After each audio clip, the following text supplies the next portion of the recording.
Osée, chapitre 8. Embouche la trompette. L'ennemi fond comme un aigle sur la maison de l'Éternel parce qu'ils ont violé mon alliance et se sont révoltés contre ma loi. Ils crieront vers moi, Mon Dieu, nous te connaissons, nous, Israël. Israël a rejeté le bien. L'ennemi le poursuivra. Ils ont établi des rois sans mon ordre, et des chefs sans se référer à moi. Ils ont fait des idoles avec leur argent et leur or. C'est pourquoi ils seront anéantis. L'Éternel a rejeté ton veau, Samarie. Ma colère s'est enflammée contre eux. Jusqu'à quand refuseront-ils de se purifier? Ce veau vient d'Israël, un ouvrier l'a fabriqué, et il n'est pas Dieu. C'est pourquoi le veau de Samarie sera mis en pièces. Puisqu'ils ont semé du vent, ils moissonneront la tempête. Ils n'auront pas un épi de blé. Ce qui poussera ne donnera pas de farine, et s'il y en avait, des étrangers la dévoreraient. Israël est englouti. Ils sont maintenant parmi les nations comme un vase indésirable. En effet, ils sont allés en Assyrie comme un âne sauvage qui se tient à l'écart. Éphraïm a fait des cadeaux pour avoir des amis. Même s'ils font des cadeaux parmi les nations, je vais maintenant les rassembler, et bientôt ils souffriront sous le fardeau du roi des princes. Éphraïm a multiplié les autels pour pécher, et ces autels l'ont fait tomber dans le péché.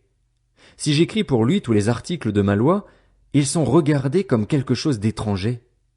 Ils sacrifient des victimes qu'ils m'offrent et ils en mangent la viande. L'Éternel n'y prend pas plaisir. Maintenant l'Éternel se souvient de leurs fautes, et il punira leurs péchés, ils retourneront en Égypte. Israël a oublié celui qui l'a fait. Il a construit des palais. Juda a multiplié les villes fortifiées. Mais j'enverrai le feu dans leurs villes et il dévorera leurs palais. Osée, chapitre 9. Israël, ne te livre pas à la joie, à l'allégresse, comme les peuples. En effet, tu t'es prostitué en abandonnant ton Dieu. Tu as aimé un salaire impur dans toutes les aires à blé. L'air de battage et le pressoir ne les nourriront pas, et le vin nouveau leur fera défaut. Ils ne resteront pas dans le pays de l'Éternel. Éphraïm retournera en Égypte, et ils mangeront en Assyrie des aliments impurs. Ils ne verseront pas de vin en l'honneur de l'Éternel. Leurs sacrifices ne lui seront pas agréables. Ce sera comme un repas de deuil pour eux. Tous ceux qui en mangeront se rendront impurs. Oui, leur pain ne sera que pour eux. Il n'entrera pas dans la maison de l'Éternel. Que ferez-vous lors des jours solennels, lors des fêtes de l'Éternel? Les voici qui partent, car le pays est dévasté. L'Égypte les accueillera, Memphis leur donnera des tombeaux. Ce qu'ils ont de précieux, leur argent, sera pris par les orties, et les ronces pousseront dans leurs tentes. Ils arrivent, les jours de l'intervention, ils arrivent, les jours de la rétribution. Israël va le savoir. Le prophète est fou, l'homme inspiré délire. C'est à cause de la grandeur de tes fautes et de ta haine. Éphraïm est un guetteur contre mon Dieu. Un prophète est un filet d'oiseleur sur toutes ses voies. Il y a de la haine dans la maison de son Dieu. Ils sont plongés dans la corruption comme à l'époque de Gibéa. L'Éternel se souviendra de leurs fautes, il punira leurs péchés. J'ai trouvé Israël comme des raisins dans le désert, j'ai vu vos ancêtres comme les premiers fruits d'un figuier, mais ils sont allés vers Baal-Péor. Ils se sont consacrés à l'infâme idole et ils sont devenus aussi détestables que l'objet de leur amour. La gloire d'Éphraïm s'envolera comme un oiseau. Plus de naissance, plus de grossesse, plus de conception. S'ils élèvent des enfants, je les en priverai avant qu'ils ne soient des hommes, et malheur à eux quand je les abandonnerai. Aussi loin que portent mes regards du côté de Tyr, Éphraïm est planté dans un pâturage. Mais Éphraïm conduira ses enfants vers celui qui les tuera. Donne-leur, Éternel. Que leur donneras-tu? Donne-leur un ventre qui avorte et des seins desséchés. Toute leur méchanceté s'est montrée à Gilgal. C'est là que je les ai pris en haine. À cause de la méchanceté de leurs agissements, je les chasserai de ma maison. Je ne continuerai pas à les aimer. Tous leurs chefs sont des rebelles. Éphraïm est frappé, sa racine est devenue sèche. Ils ne porteront plus de fruits et, s'ils ont des enfants, je ferai mourir ces objets de leur tendresse. Mon Dieu les rejettera parce qu'ils ne l'ont pas écouté, et ils seront errants parmi les nations. Osée, chapitre 10. Israël était une vigne fertile qui produisait beaucoup de fruits. Plus ses fruits étaient abondants, plus il a multiplié les autels.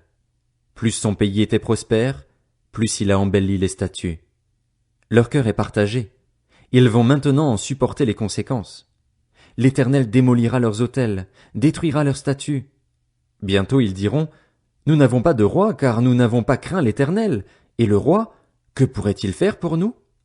Ils parlent et ils parlent, ils font de faux serments, ils concluent des alliances. Aussi, le jugement poussera comme une plante vénéneuse dans les sillons des champs. Les habitants de Samarie seront consternés au sujet des veaux de Beth-Aven. Le peuple mènera le deuil sur l'idole et ses prêtres trembleront pour elle, pour sa gloire, qui va disparaître du milieu d'eux. Elle sera transportée en Assyrie pour servir de cadeau au roi Jareb. La honte s'emparera d'Éphraïm et Israël rougira de ses projets. C'en est fait de Samarie, de son roi. Il est comme de l'écume à la surface de l'eau. Les hauts lieux de Beth-Aven, où Israël a péché, seront détruits. La ronce et le chardon pousseront sur leurs autels. Ils diront aux montagnes, couvrez-nous, et aux collines, tombez sur nous. Depuis l'époque de Gibéa tu as péché, Israël. Ils en sont restés là, et la guerre contre les méchants ne les atteindrait pas à Gibéa? Je les corrigerai à mon gré, et des peuples se ligueront contre eux, quand on les enchaînera pour leur double faute. Éphraïm est une génisse dressée qui aime fouler le grain, mais je mettrai une barre sur son beau cou, j'attellerai Éphraïm, Juda labourera, Jacob hercera. Semez pour la justice, moissonnez pour la bonté, défrichez-vous un champ nouveau. C'est le moment de rechercher l'Éternel, jusqu'à ce qu'il vienne et déverse pour vous la justice. Vous avez cultivé le mal, moissonné le péché, mangé le fruit du mensonge. En effet, tu as eu confiance dans ta voix, dans le nombre de tes vaillants hommes. Un tapage s'élèvera parmi ton peuple et toutes tes forteresses seront détruites, comme Beth Arbel a été détruite par Shalman le jour du combat, quand la mère a été écrasée avec les enfants. Voilà ce que vous attirera Bethel, à cause de votre extrême méchanceté. À l'aurore, c'en est fait du roi d'Israël.